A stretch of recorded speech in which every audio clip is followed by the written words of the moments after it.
Alex Marquez overcomes a fall to set the fastest lap time in opening practice for the 2025 Spanish MotoGP at Jerez. The Grezny rider returned to the top in the final 10 minutes, outpacing brother Marc by 0.357 seconds with new rubber on his spare Grezny GP24. Riding at the scene of his career-threatening 2020 accident, Marc Marquez suffered early technical problems on both his bikes and found himself outside the top 10 by the halfway point of the 45-minute session.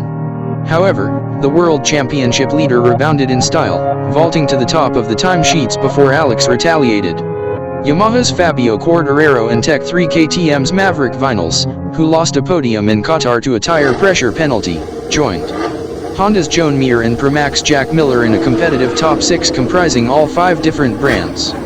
Francesco Bagnaia, winner of the Spanish MotoGP for the past 3 seasons, began the weekend in 7th. Pedro Acosta, who said he is sticking with the 2024 KTM switch he made last time in Qatar, was just 19th. Alex Espargaro is making his Honda MotoGP debut as a wild card this weekend, running prototype parts on his RC213B. A triple MotoGP winner for Aprilia, Espargaro switched to HRC testing duties after retiring as a full-time rider at the end of last year. The Spaniard was 11th in FP1. Jorge Martin's Qatar injuries mean test rider Lorenzo Savadori is again replacing the reigning world champion at Aprilia. Yamaha test rider Augusto Fernandez is likewise standing in for the injured Miguel Oliveira at Pramac, for the 3rd event in a row.